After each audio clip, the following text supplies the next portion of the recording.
اعوذ باللہ من الشیطان الرجیم۔ قرآن پاک کا پارہ نمبر 9، سورت کا نام سورۃ الانفال، آیت نمبر 27 اور 28۔ بسم اللہ الرحمن الرحیم۔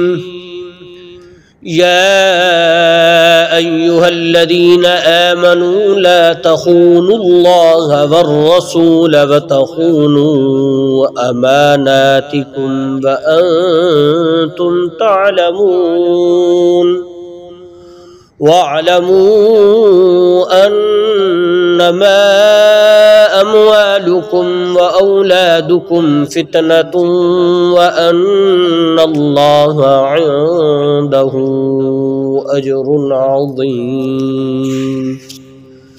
اے ایمان والو، اللہ اور رسول سے بے وفائی نہ کرنا اور نہ جانتے بوجھتے اپنی امانتوں میں خیانت کے مرتکب ہونا، اور یہ بات سمجھ لو کہ تمہارے مال اور تمہاری اولاد ایک آزمائش ہے، اور یہ کہ عظیم انعام اللہ ہی کے پاس ہے۔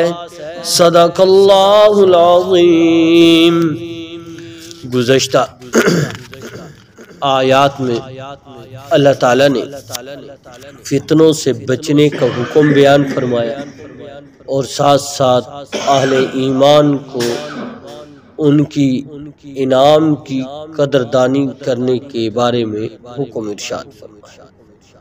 اور آج کی ان آیات طیبات میں اللہ تعالیٰ نے اہل ایمان کو خیانت سے بچنے کا حکم دیا ہے، خواہ وہ خیانت اللہ اور اس کے رسول کے ساتھ ہو، اور خواہ وہ خیانت بندوں کے ساتھ ہو، اس سے بچنے کا حکم۔ اور دوسری آیت کریمہ میں اللہ تعالیٰ نے اولاد کے متعلق ارشاد فرمایا، اولاد اور مال کے متعلق حقیقت میں یہ فتنہ ہے جب تک یہ اللہ کے ذکر سے، اللہ کے احکامات سے، جب تک انسان کو غافل نہ کرے۔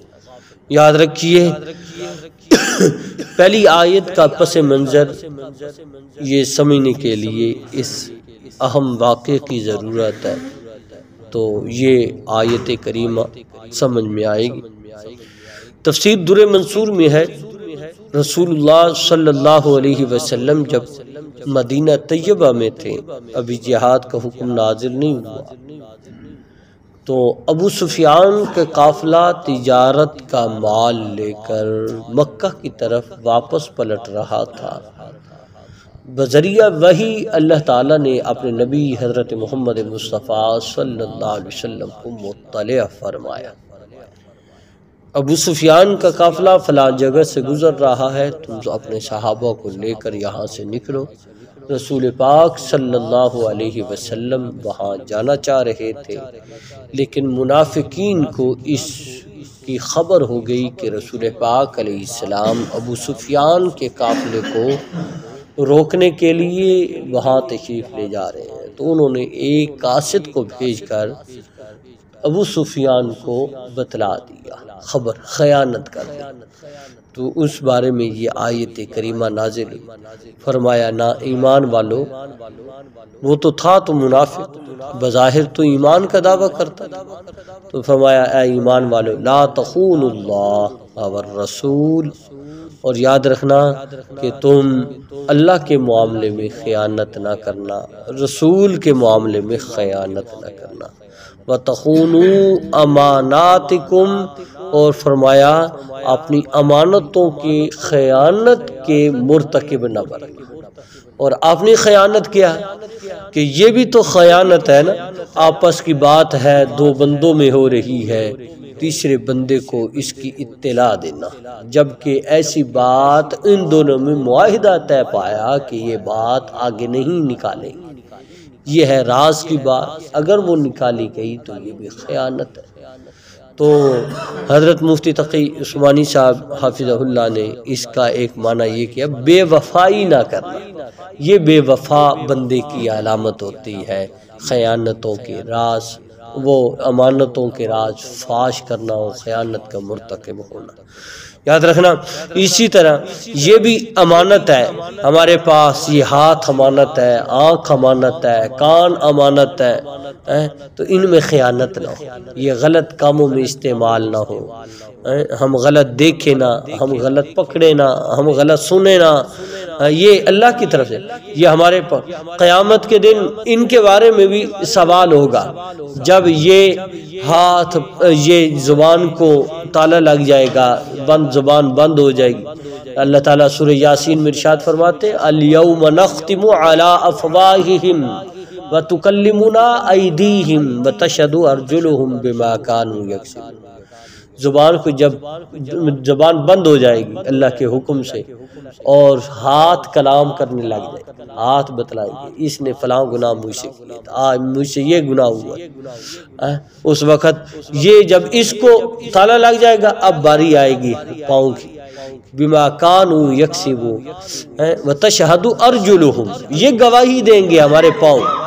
تو اس کے بارے میں فرمایا یہ ساری چیزیں امانتیں ہیں، امانت میں خیانت نہیں ہونی چاہیے۔ اور فرمایا اس کے ساتھ یاد رکھنا مال اور اولاد، یہاں مال کو اولاد پر جو ہے وہ جو ہے مقدم کیا ہے، اس لیے کہ مال اصل میں یہ اللہ سے دوری کا سبب ہے۔ زیادہ مال آ جائے انسان اکڑ میں آ جاتا ہے، زیادہ مال آئے تکبر میں ہوتا ہے، یہی تو کمال ہے۔ مال ہو پھر اللہ کا عاجز بندہ بن کر زندگی گزارے۔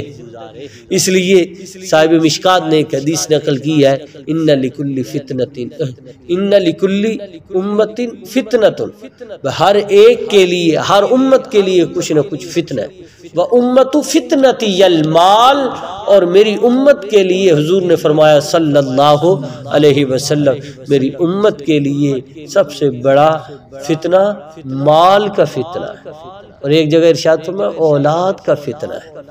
یہ دونوں چیزیں، مال کی محبت میں انسان اتنا آگے بڑھ جاتا ہے، نہ حلال کی تمیز، نہ حرام کی تمیز، نہ وہ مشتبہات کی وہ جو ہے جو درمیان میں چیز ہوتی ہے اس کی تمیز۔ اب کیا، اب وہ رتب و یابے سارا جمع کیے جا رہا ہے، سارا ہی جمع کیے، بھائی میرے پاس آنے چاہیے، بس ایک دفعہ آ جائے بس۔ یہ کس سے ہے؟ مشکوک معاملہ تو نہیں ہے، مشکوک پیسے تو نہیں ہے، اس کی کوئی فکر نہیں ہوتی۔ مال کی محبت انسان کو تباہی کے دھانے پر پہنچا دیتی، اور اولاد کی محبت میں انسان بعض دفعہ اللہ کے احکامات سے غافل ہو جاتا ہے، جہاد جیسے فریضے سے منکر ہو جاتا ہے، انکار کر بیٹھتا ہے، اور اس سے بھی بچنا چاہیے۔ بعض دفعہ یہ نماز میں جو سستی اولاد کی محبت سے، مال کی محبت کی وجہ سے، اس سے بھی اللہ تعالی ہم سب کی حفاظت فرمائے۔ فرمایا یہ بہت بڑا وہ جو ہے امتحان ہے، مال بھی ہو اولاد بھی ہو، پھر بھی بندہ اللہ کا فرمانبردار بن کر رہے، اکڑ میں نہ رہے، تکبر میں نہ رہے۔ تو یہی کچھ بیان ہوا ان آیات میں۔ فرمایا دیکھیے ترجمہ، یا ایھا الذین آمنوا لا تخونوا اللہ والرسول وتخونوا اماناتکم وانتم تعلمون۔ اے ایمان والو، اللہ اور رسول سے بے وفائی نہ کرنا اور نہ جانتے بوجھتے اپنی امانتوں میں خیانت کے مرتکب ہونا۔ وَاعْلَمُوا أَنَّمَا أَمْوَالُكُمْ وَأَوْلَادُكُمْ فِتْنَةٌ وَأَنَّ اللَّهَ عِندَهُ أَجْرٌ عَظِيمٌ۔ اور یہ بات سمجھ لو کہ تمہارے مال اور تمہاری اولاد ایک آزمائش ہے، اور یہ کہ عظیم انعام اللہ ہی کے پاس ہے۔ اب دعا فرمائے اللہ کریم کی داد مجھے اور آپ کو ان آیات کی روشنی میں وہ جو ہے صحیح عمل کرنے کی توفیق عطا فرمائے۔